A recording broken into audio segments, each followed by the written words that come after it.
his star is only going up at this point, as is maybe one of our favorite producers and DJs right now, Kaytranada, dropping his sophomore album, BUBBA.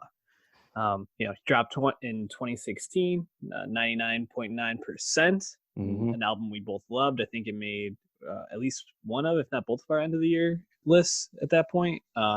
Glowed up. Yeah. I mean, when you have Anderson .Paak showing out like that and bringing in just this really like lush and versatile and interesting production, it's infectious. And I think it's a lot more of the same on BUBBA. And though BUBBA, I don't know if it has it feels just more consistent, I think, to me. With 99.9%, it was really good, but I kind of found myself not going back to some of those tracks as much. Listening to BUBBA once or twice over the weekend, I didn't find myself skipping very much at all. Even though it's a bit like choppy, I think, at points, because there's a lot of like small snippets of songs kind of thrown in at parts, or the transitions I feel like don't always hit. He's got a lot of high profile collaborators on this album, and I think it shows. How did you feel about BUBBA as the sophomore album for Kaytranada? Yeah, this is his second album under the Kaytranada name, but first on RCA Records. 99.9% was under XL, which is an independent British label. And, seeing that now he's on Major, he has a lot more features. And they still seem really tactical. Like a lot of these people he's worked with before, like Goldlink and Mick Jenkins. But all the features, I think, really showed out. And they like on 10%, when Kaliukis pops in, you're like, wow, this fits really good. Tinashe towards the back end. Really smart choices. But yeah, overall, I think, it's just the grooves, the sick grooves, man. This is like he has a really interesting and intricate production style that a lot of other DJs at the time don't make any attempt to do. And because he's also a true producer as well, just working for other people and just making them beats. He really is, the whole package in that regard. But there's like just a lot of cool shit on this, man. Synths, drums, whatever you want, he's doing it because he's just that talented. And I actually was wondering if, because he's Canadian, I was actually wondering, like, has he ever considered collaborating with Drake? Like, just get the Canada connection going, or even The Weeknd or something. It feels like, almost too cool for Drake, honestly. Yeah, he probably doesn't care. But yeah, I mean, there's a lot of awesome songs on here, which I think it's great. Yeah, the album is fantastic. I think we'll be talking. At least I think I'll be talking about it a little bit more next week when we're dropping or maybe in 2 weeks we're dropping our best music of the year.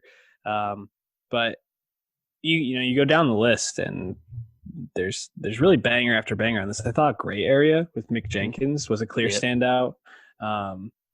Literally my notes, I just put wow, like the drums on that are fantastic. 10% I thought was a clear standout, which you already mentioned with Kaliukis. I really actually liked the Estelle song, and I was like, when was the last time I heard Estelle on a track? Like, American Boy. Yeah, I was gonna say it hasn't been 11 years ago.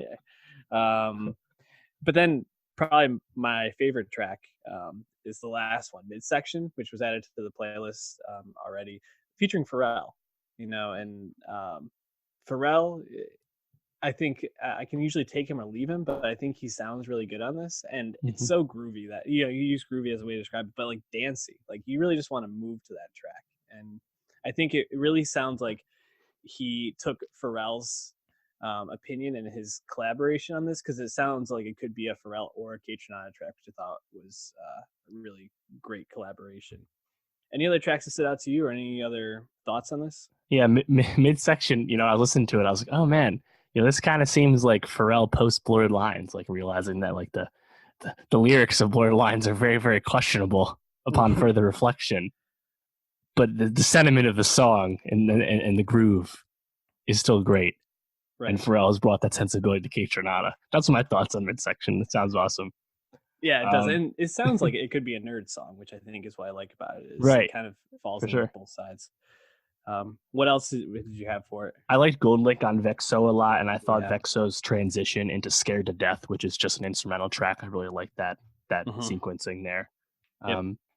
But yeah, I think, I mean, at worst, like there's a lot of tracks. At worst, it's just something you kind of bob your head to, but nothing's ever like offensive or glaring. He's not like Tonight where they're mixing everything in a blender and to make it intentionally jarring. Kaytranada is much more soother and trying to be more soothing to the ear while still actually bringing a lot of variety to the table. So the whole time it sounds good, even if some songs naturally will rise to the top more than others. Yeah, Kaytranada. I mean, I was trying to think who are like my favorite like DJs out there right now. Do you like who would you have up there with him? Disclosure. Yep, It's really that's them. it. I think it's them. Yeah. Jamie XX, if you count him. Yeah, when he's working, he's. These are all people that, I mean, Disclosure's least of this, but these are guys that are just unlike other DJs.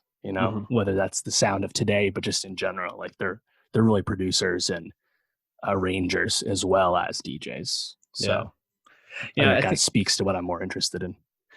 After hearing FK Twig's most recent album, I've been finding myself listening to a little bit of Nicholas Jar every once in a while. I think he might be up there too, but he doesn't have like the appeal to me that someone like Disclosure, Kaytranada, or GMXX have, because his songs just don't feel as accessible. But like I recognize his talent, like he's just fantastic. But yeah, definitely check out BUBBA if you haven't. If you're not familiar with Kaytranada, get familiar because he ain't going nowhere.